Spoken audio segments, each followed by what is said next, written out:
নমস্কার। মঞ্চে আসীন সম্মানীয় অতিথিবৃন্দ, পশ্চিমবঙ্গ সরকারের বিভিন্ন ডিপার্টমেন্টের কর্মীবৃন্দ, বিভিন্ন বৈজ্ঞানিক এবং সর্বোপরি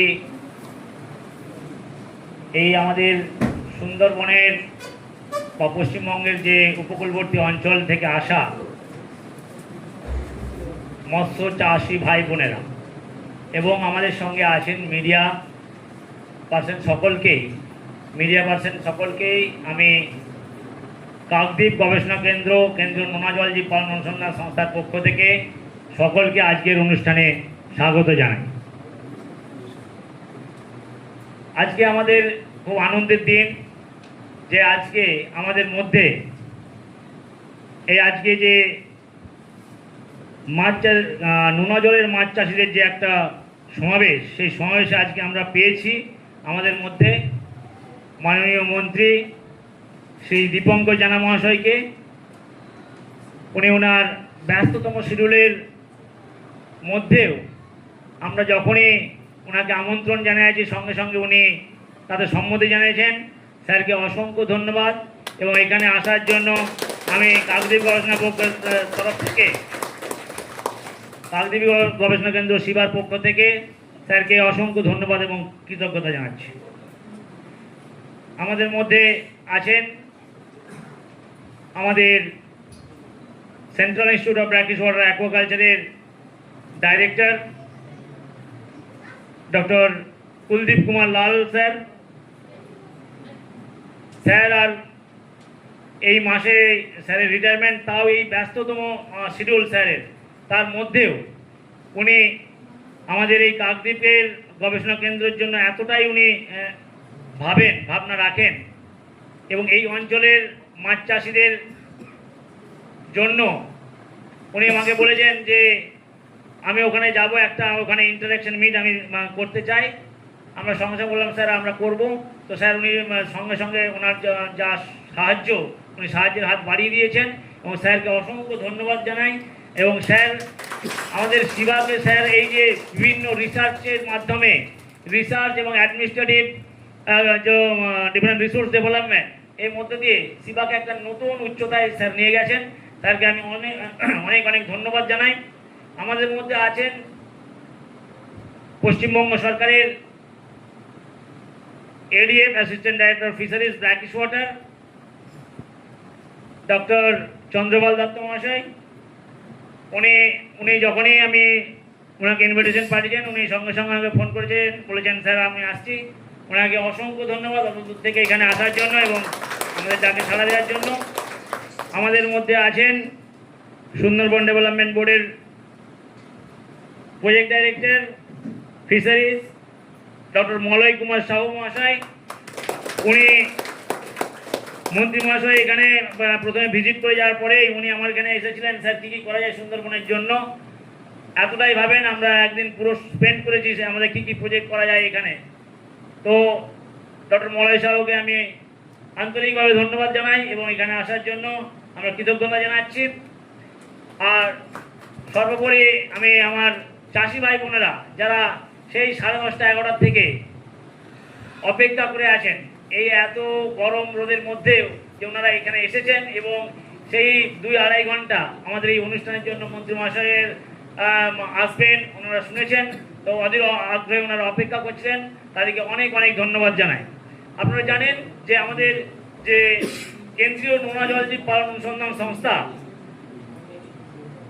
আপনাদের জন্য এই উপকূলবর্তী অঞ্চলের চাষি ভাই বোনেদের জন্য বিভিন্ন প্রযুক্তি উদ্ভাবন করে চলেছে এবং সেই প্রযুক্তি আমি একটু আগে আপনাদের সঙ্গে আলোচনা করছিলাম, মত বিনিময় করছিলাম যে এই কেন্দ্রীয় নোনা জলজীব পালন অনুসন্ধান সংস্থা বিভিন্ন পরিবেশ বান্ধব প্রযুক্তি উদ্ভাবন করছে, যেগুলো আপনারা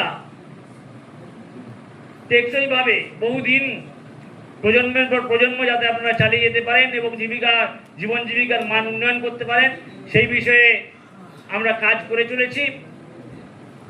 আপনারা জানেন একটু আগে আমরা আলোচনা করছিলাম যে আমাদের এখানে আমরা বিভিন্ন প্রযুক্তি যেমন মাছের বর্জ্য থেকে জৈব সার, আমরা বলছিলাম যে কম খরচে বিভিন্ন মাছের খাবার চিংড়ি প্লাস পলি প্লাস হচ্ছে মিশ্র চাষ যে আমরা করি তার যে খাবার, বিভিন্ন মাছের চারা তৈরির টেকনোলজি যেমন ট্যাংরা, আমরা একটু কিছুদিন আগে দাঁতন, এই সমস্ত মাছের আমরা বীজ উৎপাদনের জন্য প্রযুক্তি তৈরি করেছি।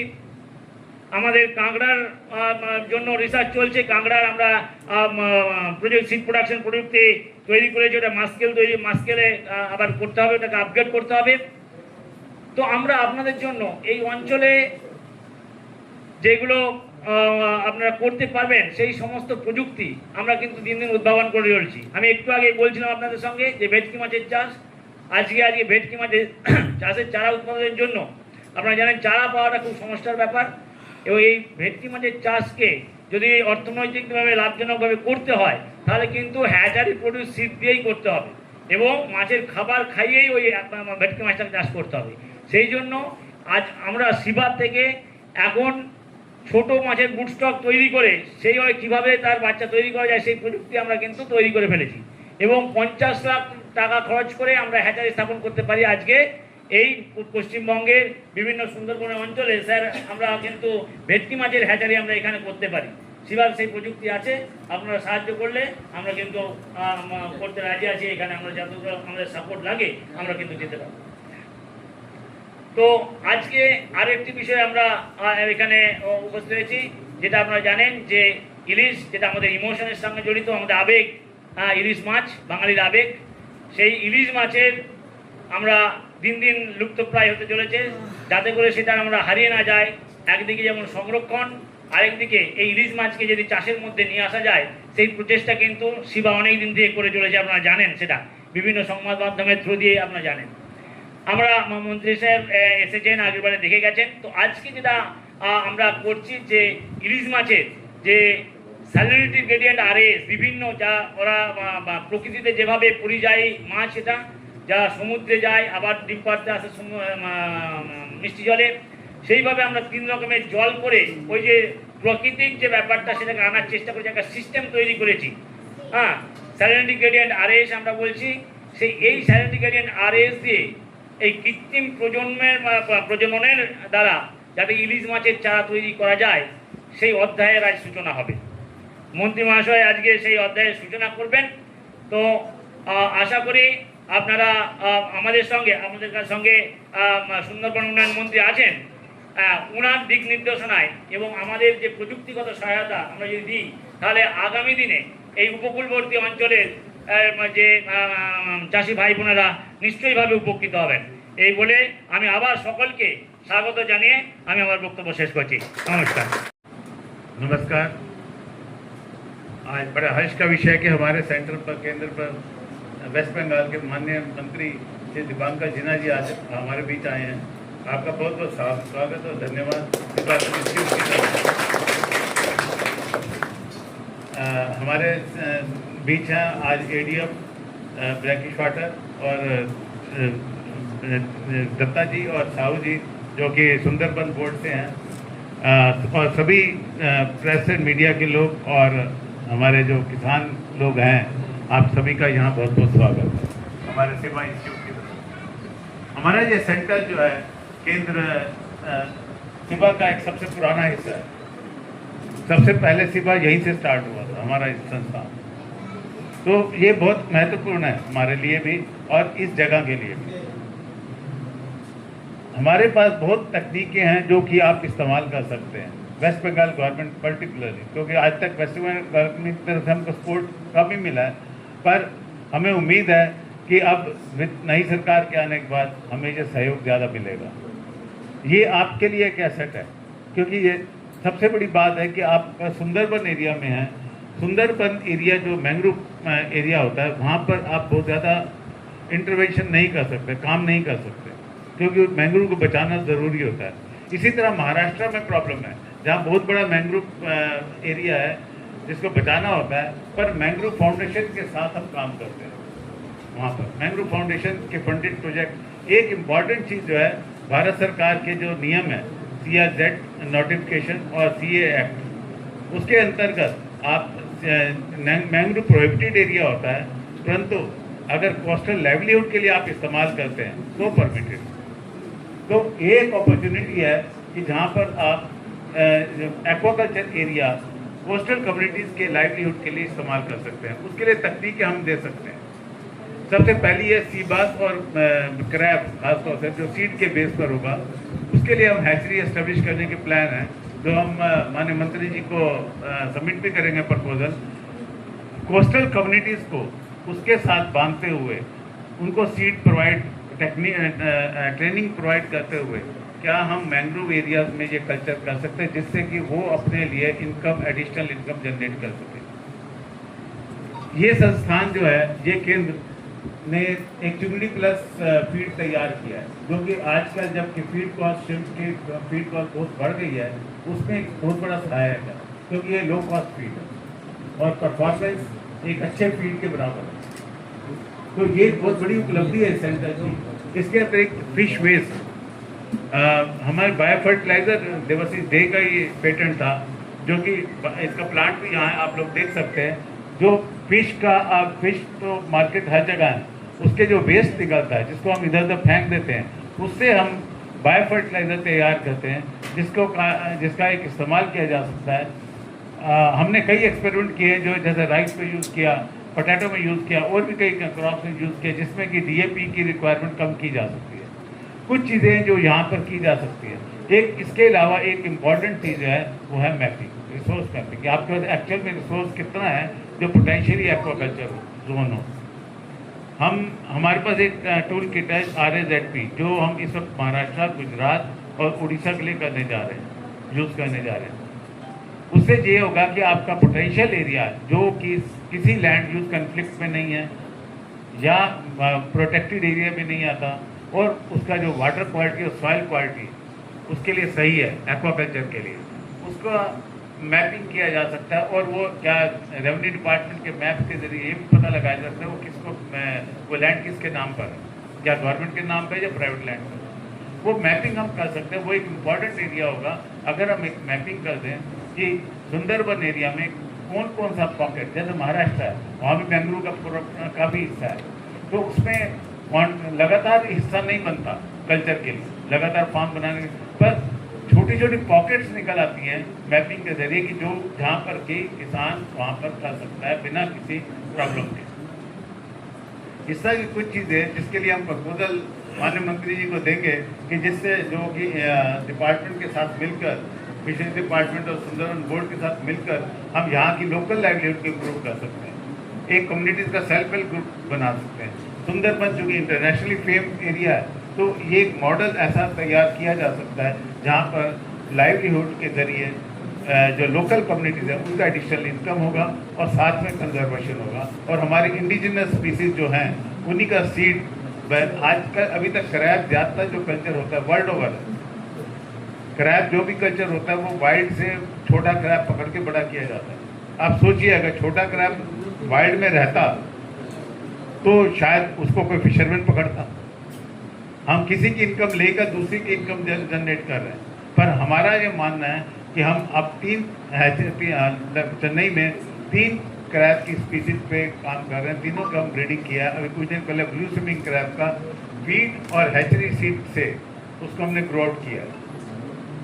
3 महीने में 1 ग्राम से 150 ग्राम उसका साइज आया है, जो कि 600 रुपये किलो बिका।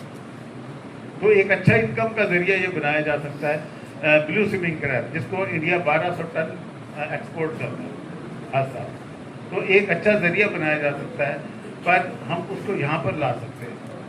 बजाय कि हम वाइल्ड से क्रैब को इकट्ठा करें, हम हैचरी ब्रेड और आर्टिफिशियल फीड पर क्रैब को, हमारे पास फीड मिल है, फीड यहीं पर तैयार किया जा सकता है। तो हमारे पास एक अपॉर्चुनिटी है, अगर हम मिल के काम करें। हमारा संस्थान एक टेक्नोलॉजी प्रोवाइडर हो सकता है आपके सुंदरबन बोर्ड के लिए, डिपार्टमेंट ऑफ फिशरीज के लिए, जिससे कि हम लोकल लोगों को ट्रेनिंग दे सकते हैं और उनके लाइवलीहुड में हिस्सा बढ़ाने का काम कर सकते हैं। माननीय मंत्री जी का बहुत बहुत धन्यवाद, आज हमारे बीच आए, हमारा मार्गदर्शन करेंगे।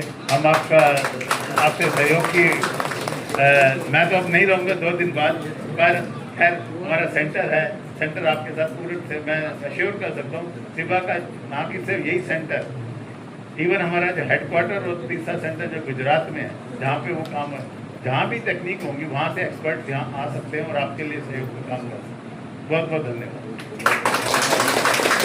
সবাইকে আমাদের দক্ষিণ চব্বিশ পরগনা নোনা জল মৎস্য দপ্তর এবং আমাদের এডিএফ সাউথ ফিশারিজ ডিপার্টমেন্টের পক্ষ থেকে আমি সবাইকে ধন্যবাদ জানাই।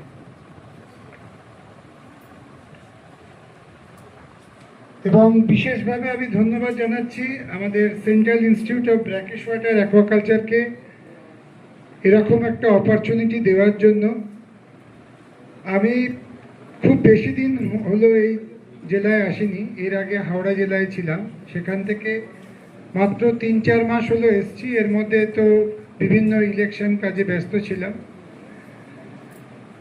তো নোনা জল মৎস্য দপ্তরের যেটা মেন এই মুহূর্তে যেটা কাজ হলো কোস্টাল অ্যাকোয়াকালচার অথরিটির আওতায় আমাদের যে সমস্ত ব্র্যাকিশ ওয়াটার ফার্মগুলো আছে সেগুলোকে নিয়ে আসা। Recently government of India marine product export development authority এমপেডার অধীনে যে সমস্ত ফার্মগুলো রয়েছে সেগুলোকে এবছর 31শে ডিসেম্বর 2026-এর মধ্যে সব ফার্মগুলোকে অন্তত সিএ এর আওতায় আনার জন্য গভর্নমেন্ট অফ ইন্ডিয়া একটা নির্দেশিকা জারি করেছে এবং আমরাও সেই লক্ষ্যে কাজ করছি। আজকে এখানে ফিশারম্যান অ্যাসোসিয়েশনের কমলবাবুর সাথেও কথা হলো। আমাদের পশ্চিমবঙ্গ সরকার চেষ্টা করছে আজকে সেন্ট্রাল সিআইএফসি বা যিনি প্রিন্সিপাল সায়েন্টিস্ট স্যারের সাথেও কথা হলো। আমরা কোলাবোরেশন করে কিভাবে ব্র্যাকিশ ওয়াটার ফার্মিংয়ের উপর নতুন কিছু কাজ করা যায় সেটা নিয়ে আমরা একদিন বসবো। আর বিশেষ করে আমাদের যে সমস্ত ব্র্যাকিশ ওয়াটার ফার্মগুলো আছে সেগুলোকে কোস্টাল অ্যাকোয়াকালচার অথরিটির আওতায় কিভাবে আনা যায় সেই ব্যাপারেও আমি বিশেষ করে নজর দেব। আর একটা আমাদের নতুন স্কিম এই জনকল্যাণ শিবির থেকে শুরু হয়েছে, সেটা হচ্ছে প্রধানমন্ত্রী মৎস্য সমৃদ্ধি সহ যোজনা। এটা একটা ডিজিটাইজ প্ল্যাটফর্ম করছে ন্যাশনাল ফিশারিজ ডিজিটাইজ এনএফডিপি। জনকল্যাণ শিবিরেতে আমরা এই সমস্ত যে নতুন স্কিম আছে পিএমএনকেএসএসওয়াই সেগুলো আমরা আপনাদের সামনে তুলে ধরেছি। এখানে ফ্রেশ ওয়াটার মানে মিষ্টি জলের চাষি, নোনা জলের চাষি সবাই কিন্তু এই স্কিমের আওতায় আসতে পারে। প্রথমে রেজিস্ট্রেশন করতে হবে, তারপরে ক্রেডিট লিঙ্কে সুবিধা আছে, ব্যাংকের মাধ্যমে লোন পাওয়া যাবে এবং তার মধ্যে পারফরম্যান্স গ্র্যান্ট কোন মানে সেলফ হেল্প গ্রুপ যদি হয় বা আমাদের যে সমবায় সমিতি যেগুলো আছে মৎস্যজীবীদের, সেই সমবায় সমিতিও কিন্তু এর মাধ্যমে লোন পেতে পারে এবং তার উপর বেস করে বিভিন্ন আর্থিক সুযোগ সুবিধা পেতে পারে। আগামী দিনে আমাদের যেটা প্রধানমন্ত্রী মৎস্য সম্পদ যোজনা আছে তার অধীনে যে সমস্ত স্কিমগুলো দরকার সেগুলোর জন্য কিন্তু এই পিএমকেএসএসওয়াই রেজিস্ট্রেশনটা জরুরি হয়ে উঠেছে। আমি আশা রাখবো আগামী দিনে কেন্দ্রীয় যে সংস্থা সেন্ট্রাল ইনস্টিটিউট অফ ব্র্যাকিশ ওয়াটারের সহায়তায় এবং বিশেষ করে সুন্দরবন ডেভেলপমেন্টের সহায়তায় আমরা নোনা জল মৎস্য চাষিদের যে প্রবলেম সেগুলো অনেকটা দূরীভূত করতে পারবো, এই আশা রেখে আমার বক্তব্য শেষ করব। ধন্যবাদ। এবং মাছ চাষের সাথে যুক্ত প্রত্যক্ষ পরোক্ষভাবে যুক্ত যারা আছেন তাদেরকে সবাই মৎস্য দপ্তর প্লাস আমাদের তথা আমাদের সুন্দর উন্নয়ন দপ্তর তরফ থেকে সবাইকে জানাই আন্তরিক অভিনন্দন, প্রীতি ও শুভেচ্ছা। তো স্যার আগে ইলিশ নিয়ে একটু আলোচনা করেছেন, তো আমি যেহেতু আমাদের ফিশারি একটা আমাদের সুন্দরবনে একটা আইসি আমাদের একটা রিসার্চ সেন্টার আছে প্লাস একটা গবেষণাগার আছে, সেই ইলিশ নিয়ে আমি একটু গত সপ্তাহে আমি এসেছিলাম স্যারের কাছে, তো ইলিশ নিয়ে একটু আলোচনা করছি কীভাবে আমাদের ইলিশের যে গবেষণা চলছে সেটাকে কীভাবে সুন্দরবন তথা মৎস্য দপ্তরের মাধ্যমে কীভাবে এগিয়ে নেওয়া যায় সেটা আমরা আলোচনা করেছি। তো আমরা জানি, সবাই জানি ইলিশ একটা খুব একটা আবেগ, বাঙালির একটা খুব আবেগ একটা মাছ, খুবই জনপ্রিয় মাছ। আমরা যে ইলিশ আমরা দুটো যে শব্দ আছে, ইলিশ আমরা জানি মানে জলের একটা ভেতরে, ইলিশ মানে হচ্ছে মাছ। তো ইলিশ হচ্ছে মাছের একটা রাজা, জলের রাজা।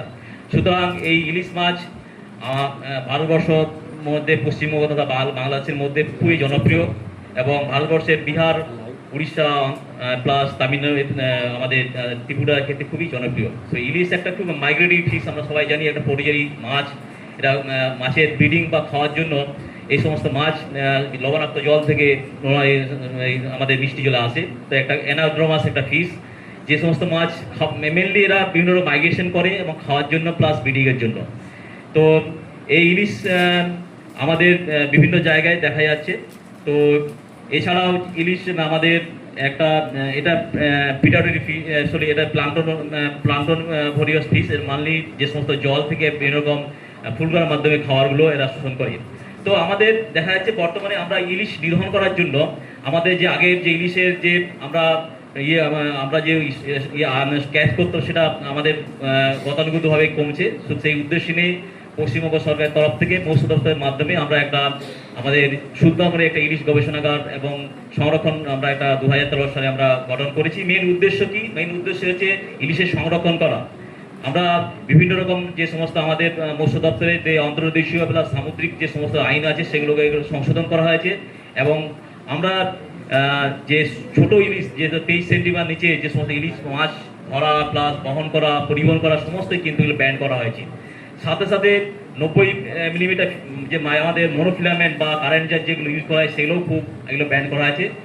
এছাড়াও আমাদের দপ্তরের তরফ থেকে বিভিন্ন রকম ইলিশ স্যাংচুয়ারি গঠন করা হয়েছে।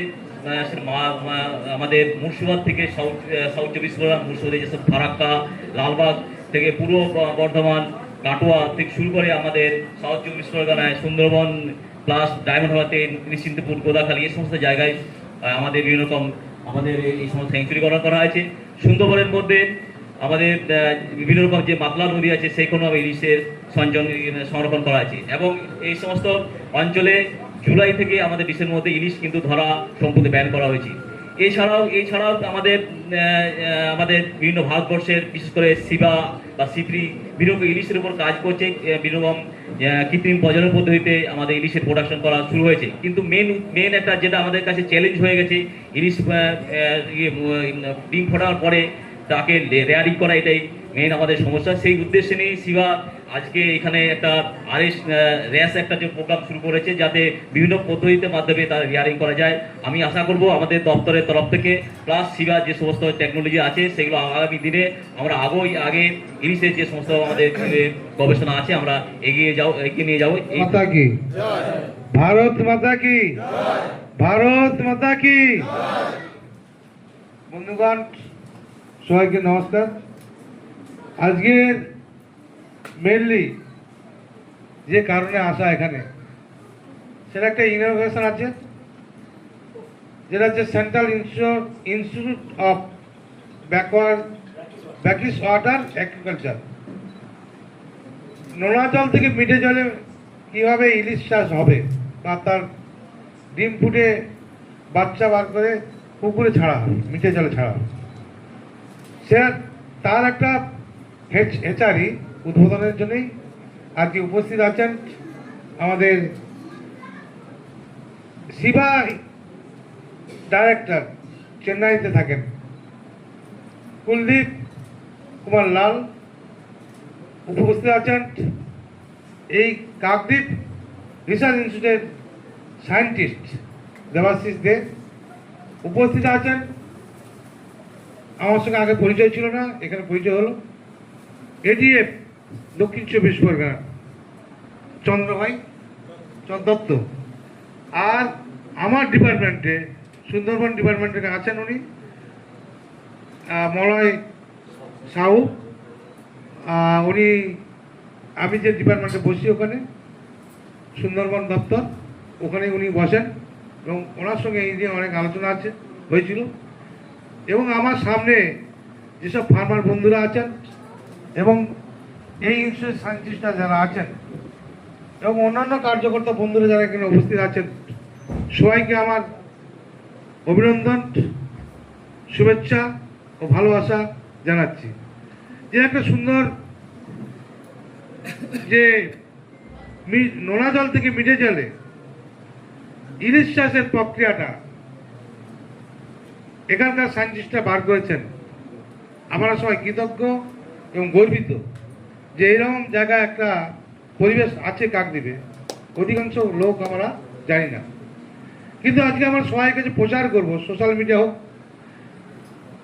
টুইটার হোক, ইনস্টাগ্রাম হোক, সমস্ত জায়গায় এবং টিভি চ্যানেলগুলো যারা আছেন আপনার যত পারেন শেয়ার করবেন। যে ভাবতে ভাব লাগে গভীর সমুদ্রের নোনা জলের মাছ আর যে নিজের পুকুরে চাষ করবেন, সেই প্রক্রিয়া এই সায়েন্টিস্টরা বার করেছে। তাকে আপনারা সবাই ধন্যবাদ জানান আর করতলে হাততালি দিয়ে সম্বর্ধনা জানান। কাকদ্বীপ বুকে আমার সুন্দরবনবাসী, আমাদের চতুর্দিকে নদী বেষ্টিত দ্বীপ, আমরা মধ্যে বসবাস করি। আর নদী ভাঙলেই নোনা জল ঢুকে যায়, আর নোনা জলে ভেটকিও চাষ হয়, আবার সেটা মেটেও জলের ভেটকি চাষ হয়।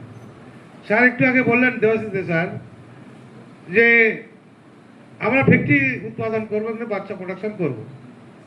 তাহলে সেই ভেটকিও চাষ যাতে ব্যাপক হারে আমাদের মিটে জলাতে হয় আর বাস্তবায়ন করবেন বললেন।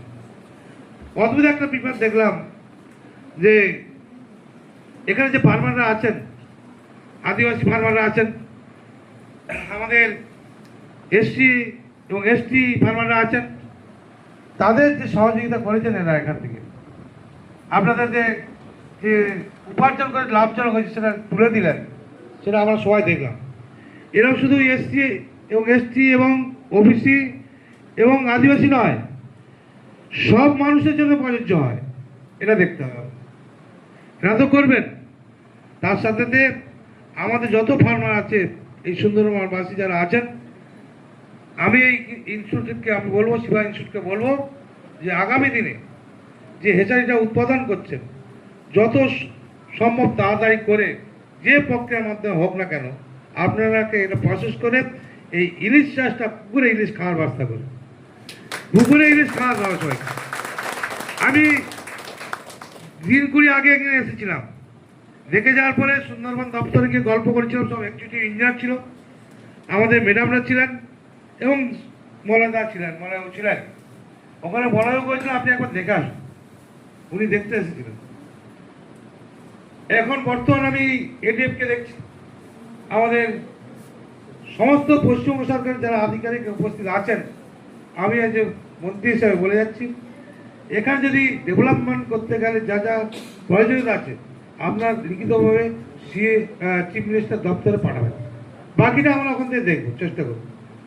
আপনার পাঠালে কি হবে, চিফ মিনিস্টারও হয়তো জানেন না যে এখানে একটা ফিশারি আছে, হয়তো জানেন, নাও জানতে পারেন, যে নোনা জলে থেকে মিঠে জলে ইলিশ প্রক্রিয়াটা করেছেন। যা ইতিমধ্যে আমরা পুকুরে সেখানে বেড জাল টেনে দেখে গেছি, এত বড় 300 গ্রাম বা 250 গ্রাম হবে, এরকম 250 থেকে 300 গ্রাম এটা ইলিশ উনি দেখালেন। হ্যাঁ, সেই জায়গা দাঁড়িয়ে যে পুকুরে ইলিশের টেস্ট আর নোনা জলের ইলিশের টেস্ট দুটো তফাৎ কি আছে সেটা আমাদের বার করে এই কাকদ্বীপ যে রিসার্চ সেন্টার ওনাকে প্রমাণ করতে হবে দুটো স্বাদ একই রকম। এটা আমার দাবি। তার সাথে সাথে এই যে হেডসাজি যেখান দিয়ে আমরা 3টে প্রসেসে প্রক্রিয়াতে ডিম ফুটাবো, যেটা আমার ছোটোবেলা দেখেছি পোনা, যেটা রুই, কাতলা এবং মৃগেল, এইসব পোনা বা পুঁটি বিভিন্ন রকম যাদের মাছ আমরা হেঁচারিতে করতাম, আমি ছোটোবেলায় দেখেছি। এবং গোল গোল মেলা থাকতো, মেশিনের মাধ্যমে জল পড়তো, স্রোত কারেন্ট তৈরি করা হতো এবং সেখান থেকে ইঞ্জেকশনের মাধ্যমে সেটা মাছের গায়ে ইঞ্জেকশন দিয়ে ডিম ফুটানো হতো। ডিম পারলে সেই ডিমটা ঘুরতে ঘুরতে ঘুরতে একটু ফুলে যাবে, তারপর একটা ফেচারি 3টে সিস্টেম ছিল, 3টে সিস্টেম গিয়ে একটা জায়গা বলো, তার পুকুরে সেটা ডিম ছাড়া হবে, সেখান থেকে আমার বাচ্চা তৈরি হচ্ছে। সেরকম এখানে একটা প্রসেস আছে, সেইটাই নির্বাচন হবে যে 3টে সিস্টেম আছে, মিঠে জল, নোনা, হালকা নোনা, অত্যাধিক নোনা, সেরকম 3টে প্রসেস। নোনা জল থেকে হালকা নোনাতে আসবে, হালকা নোনা থেকে মিঠে জলে গিয়ে তারপরে আমরা পুকুরে ছাড়ার ব্যবস্থা করবো। সেই প্রসেস উদ্বোধন করতে করবো এখন। আপনারা সবাই চলুন, আমরা একসাথে মিলে ওই প্রক্রিয়াটা দেখবো কীভাবে ওনারা করেন। তার সূচনা করব। সবাইকে ধন্যবাদ এবং নমস্কার। দেখুন, এর আগে একবার ভিজিট করে গেছি আমি এখান থেকে সিবাতে এসে কাকদ্বীপ রিসার্চ ইনস্টিটিউট যেটা আছে সেখানে দেবাশিসদের ইনভাইটে আমি এসেছিলাম। আজকে যেটা এসেছি, আজকে আমাদের ডাইরেক্টর সাহেব এসেছেন চেন্নাই থেকে সিবার। ওনাদের মেন উদ্দেশ্য হচ্ছে নোনা জলের মাছকে মিঠে জলের পুকুরে চাষ করে সেটা এমন একটা মাছ, সেটা খুব সুস্বাদু মাছ, সেটা আপনার আমার সবার পছন্দের মাছ, সেটা ইলিশ মাছ। সেই ইলিশ মাছটাকে নোনা জল থেকে তুলে নিয়েছে, গভীর সমুদ্র থেকে নিয়ে এসে এখানে মিঠে জলে বাচ্চা ফুটিয়ে তাকে পুকুরে চাষ করতে হবে। সেই প্রক্রিয়াটা উনি সেই হেচারিটা শুরু করলেন, আজকে সূচনা করলেন। সেই জন্য আমি এখানে এসেছি। আশা রাখছি দেবাশিস দে এবং কুলদীপ দে, কুলদীপ বাবু যিনি এসেছেন, ওনাদের কাছে আমাদের আবেদন যে খুব শীঘ্রই এটাকে প্রসেসটা চালু করে বেশি বেশি প্রোডাকশন করে গ্রাম বাংলার পুকুরে যাতে মিঠে জলে চাষ হয় তার ব্যবস্থা করব।